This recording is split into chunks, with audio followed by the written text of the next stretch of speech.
Sama-sama tayong magiging karakli.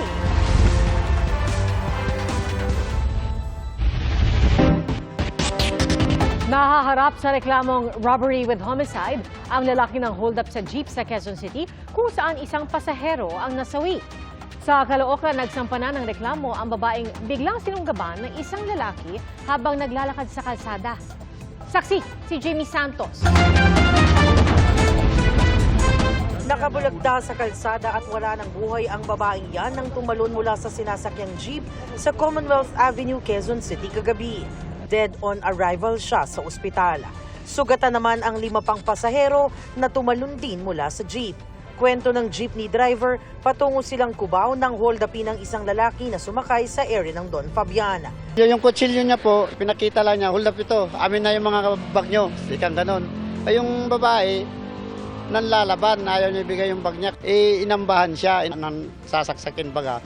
Tumalon mula sa jeep ang ilang pasahero pati ang kinakasama ng driver dahil dala-dala niya ang kita nila sa pamamasada. Kaya natalanta ako, hindi ko alam ang gagawin ko, natatalon talaga ako. Sinubukang tumakas ng 54 anyos na suspect pero nahabol siya at binugbog ng mga sumaklolo. Pagdating namin sa area, nandun na yung mga riders na umabol sa suspect natin. Inawat na lang namin sila kasi may sakitan nang nangyayari. May sugat sa iba't ibang bahagi ng katawan at umiika-ika pa ang suspect na inamin ng krimen. Nabawi sa kanya ang bag ng nasawing biktima at ang ginamit na patalim. Dati na rin siyang nakulong dahil sa pagnanakaw. Nawalan po akong trabaho. Tama lang bayaran ko ang nagawa ko sa tama. Mahaharap siya sa mga reklamong robbery with homicide and physical injuries. Sa barangay 152 sa Caloocan City, tahimik na naglalakad ang 22 anyos na babae mag-aalas 7 ng gabi noong Lunes. Pero nabulabog ito nang bigla siyang sunggaban ng nakasalubong niyang lalaki. Pwersahan niyang hinahablot ang damit ng babae na pilit namang nagpupumiglas. Ang biktimang natumba sa kalsada nilundagan at inatake pang muli ng lalaki. Hanggang sa sitahin siya ng lalaking nakapulang sando na isa palang off-duty na barangay tanod. Nung nakikita kong ginawa niya, tapos inagis na, tapos nilapitan niya pa, doon ako lumapit sa kanya. Paglapit ko, yun, tuwak mo na siya. Nang makatayo, agad na kinuha ng babae ang kanyang mga gamit at tumakbo paalis. Nakatakas ang suspect na sinubukan pang habuli ng tanod.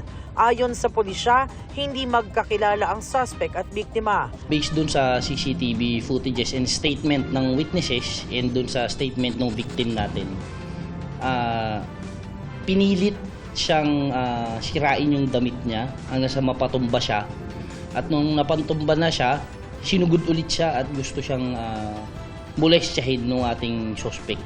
Ayon sa pulisya, tukoy na nila ang suspect na patuloy na nagtatago.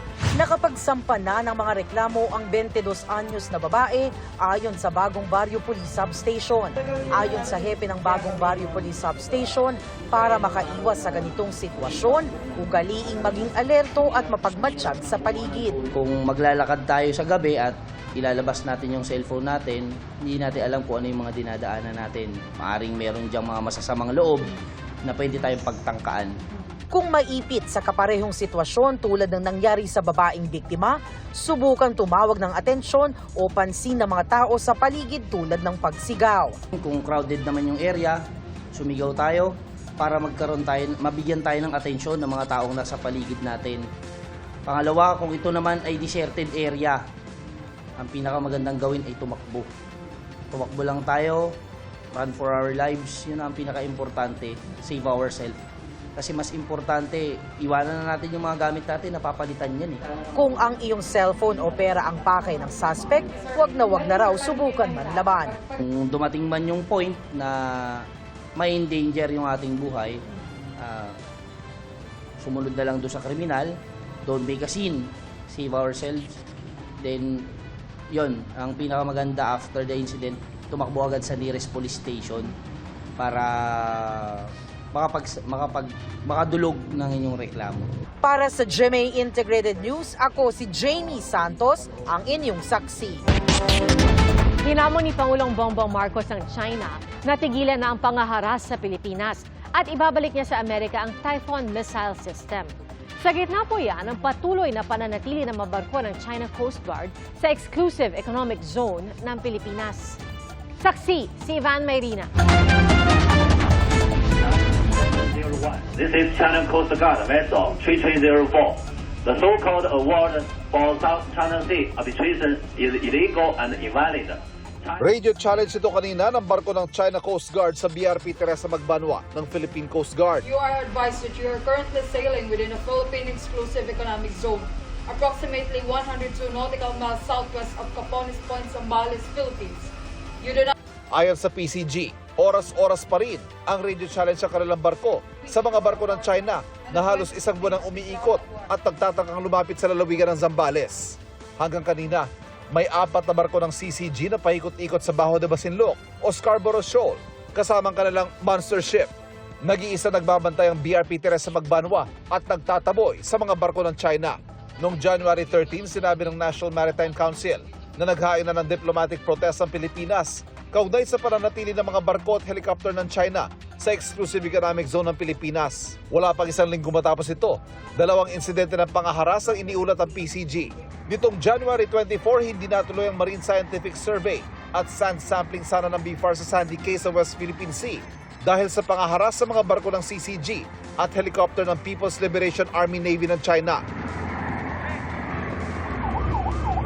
Nitong January 25, ginamitan naman ng Long Range Acoustic Device o LRAD ang BRP Cabra ng PCG sa Zambales. Bagamat ayon sa China Coast Guard, walang LRAD ang kanilang barko. Bukod pa yan sa iba't ibang insidente ng pamabangga ng mga barko ng CCG, pangwa-water cannon at iba pang pangaharas noong nakaraang taon. Usually we file diplomatic policy weekly. Guess how many diplomatic policies we filed last year? 52. The year before, 52. The year before that, mga 200 plus. Kasi minsan nagiging daily. May hamon si Pangulong Bongbong Marcos sa China. Let's make a deal with China. Stop claiming our territory. Stop harassing our fishermen and let them have a living. Stop ramming our boats. Stop water cannoning our people. Stop firing lasers at us. And stop your aggressive and coercive behavior. And I'll return the Typhoon missiles. Tigil nila yung ginagawa nila, babalik ko lahat yan. Sinabi ito ni Pangulong Marcos ng tanongin tungkol sa pagkondena ng China sa pananatili ng Typhoon missile system ng Amerika sa Pilipinas. Ilang beses ang umalma ang China sa pananatili ng missile system na kaya magpalipad ng Tomahawk missiles hanggang China at Russia mula sa Pilipinas. I don't understand the comments on the Typhoon missile system. We don't make any comments on their missile systems, and their missile systems are 1,000 times more powerful than what we have. So I don't understand. Wala pang pahayag ang China tungkol dito. Pinakamalaking kaalyado ng Pilipinas sa sigalot sa West Philippine Sea, ang Amerika.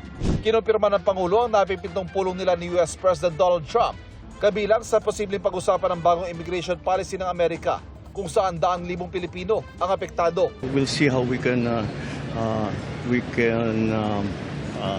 influence the policy making in terms of immigration. Balak din talakayin ng Pangulo ang finance freeze na ipinatupad ng Amerika sa lahat ng foreign aid nito, lalo pat hindi ito malinaw maging sa mga mismong ahensya ng pamahalaan ng Amerika. Wala pang itinakdang petsa ang pulong ng dalawang lider. Para sa GMA Integrated News, Ivan Mayrina ang inyong saksi.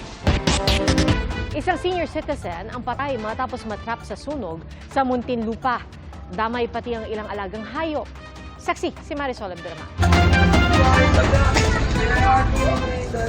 Nabulabog ang mga residente ng Marquez Compound sa Mecaville sa Putatan, Muntinlupa na maglagablabag apoy pasado las 10 ng umaga kanina.